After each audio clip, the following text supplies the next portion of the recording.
welcome to my budget SVT Cobra project. So the point of this video and this project is to see just how cheap we can get an equivalent engine to a stock 2003 to 2004 SVT Cobra Terminator supercharged engine. And we will be building it off of this platform right here, which is actually my stock engine in my 1996 Ford Mustang GT. So you can see it still as a stock NPI rotating assembly with the dish-style pistons. This is the car that we will be using. It is a 1996 Ford Mustang GT. A couple modifications are going to have to be made to this car for this project. First of all, I'm going to get rid of these wheels and get some of the wheels with rear offsets so that when we put all of this power to the wheels, it will have more surface area on the ground to utilize that power. Also, a very common thing that people do when they do swaps like these is they replace the stock steel plate K-member with a tubular K-member. And while I'm in here, as you may know, a common issue with the Fox bodies and SN95 and New Edge Mustangs is the rot at the shock tower there. Now, this Mustang is not at the point where it's beyond saving, and we can certainly keep it from advancing right here with just some sanding and some painting. Supercharged application will require me to change the gearing in the rear differential, so we'll go through that as well. So now I'm going to go through all of the 4.6 parts in my garage and explain what they are and what we're doing with them. So there's nothing wrong with the bottom end here. I took it out because I had a bad head gasket, but while I have it out, and since this is going to be a supercharged application, we will be adding forged rods and also forged pistons and new piston rings, and possibly doing some bore work, but I'm going to show you how to measure your bores and see if they need any work before you get your hands dirty with any of that. These are Beheads. That means that they are from a 1996 and 1998 Ford dual overhead cam V8. These V8s were found in the SVT Cobra. They were also found in the Aviator and the Mercury Marauder. So there are some pros and cons to the Beheads. The pro, they are a lot better than the non-PI motorheads. Cons, they are not as good as the C heads, which come in the 1999 and up dual overhead cam Ford V8s, but also they will not work with the stock SVT Cobra Plenum for the Supercharger. And one other con, if you are going to cam these engines, is you have to purchase 4 cams, which is so expensive. I mean, you're going to run a minimum of like $2,000 to get a set of cams for these things. It is outrageous. These are PI heads for a single overhead cam V8. These came stock in Mustangs from 1999 to 2004. These are good heads. I actually bought them on Marketplace for $100. There are some pros and cons to these. Obviously, the pros is you can take these PI heads and put them on a block that still has a non-PI rotating assembly with these dish-style pistons installed.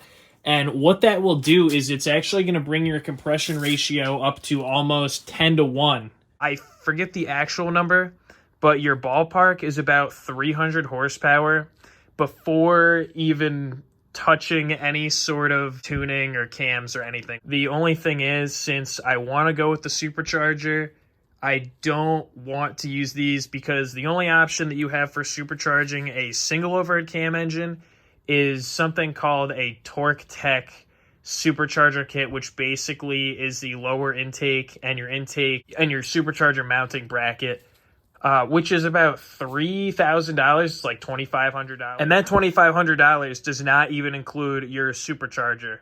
That is a separate cost for you. So that's just something to think about.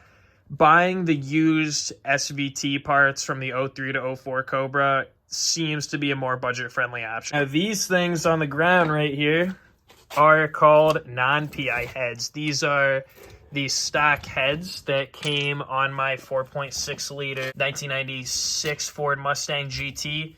They have the stock cast iron headers on them, and these are pretty much either lawn ornaments or paperweights. So one huge issue about these cast headers, and why I would recommend putting on either a set of shorties or modifying your exhaust for long tubes if you ever have your engine out, is these headers are known to warp in a C shape, which can end up breaking your exhaust studs inside of your cylinder heads. So I would highly recommend taking these off.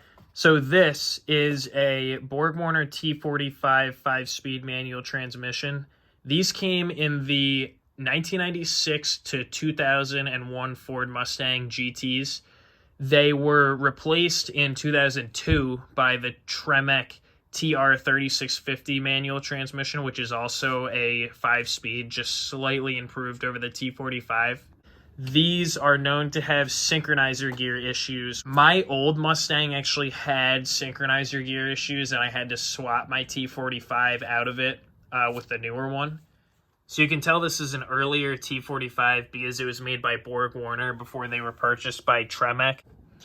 And hidden under my workbench right here is a Tremec TR3650 5-speed transmission. This is actually out of a 2001 Ford Mustang SVT Cobra. I actually got this transmission for free, and the guys that gave it to me told me that there was nothing wrong with it. At a transmission shop, a guy came in with a drivetrain knock in his SVT Cobra, so they changed the transmission out for him, and it ended up being his rear end. So the one con to this transmission, that tail shaft that the towel is over right now sat uncovered in a transmission shop for a long time, like probably years. So there was all sorts of dust and debris getting into that tail shaft. This transmission will have to be taken apart and cleaned very well, possibly the bearings replaced. Now for the reason why you all clicked on this video is the supercharger I will be using. This is a Eaton M112 supercharger. It is the stock supercharger for the 2003 and 2004 Ford Mustang SVT Cobra Terminator. So I got the supercharger for very cheap. I paid $200 for it when they usually range for $750 to $1,000 used. And the reason why I got it so cheap is because it needs a rebuild. One of the bearings, I think, has worn to the point where the lobe, as you can see on the right side, is touching the case very slightly. It probably hasn't messed up any clearances to the point where it'd be machined or anything, but it is touching that case. You can barely even hear it touch it, but previous owners said that when you started the car up, you could hear a tapping sound. We will be rebuilding this supercharger the right way and checking clearances and checking runouts with dial indicators. So stay tuned for this series. I will be taking you through all of my steps to replicate a SVT Cobra Terminator supercharged engine. You guys might be wondering, why I'm doing this, why I'm using this platform. People like to LS swap these cars and use the modern Coyote 5.0 engine. And I'm a 4.6 guy. I love the 4.6. I've had two 4.6 Mustangs, both 2 valves, and I have a 4.6 liter 3-valve F-150. They are extremely reliable. They run well. I think they sound good. And I think that you can build a really good 4.6 for a budget, which is what we're going to do. This build is going to be as budget as it gets. Something that most people do not know about these engines is that they were in the most powerful car in the world at one point. In 2004, the Koenigsegg CC8S had a Ford 4.6 liter dual overhead cam engine, pretty much like this. Obviously, they had an aluminum block, forged internals. It was supercharged. If you look at the picture online, it looks exactly like a Cobra 4.6. So I have some decisions to make, and you will be with me when I make them. So if you are interested in seeing just how cheap you can make a forged and supercharged 4.6 liter modular engine follow the series. Should have a running car by sometime in the spring or the summer. So thanks for watching. Like and subscribe.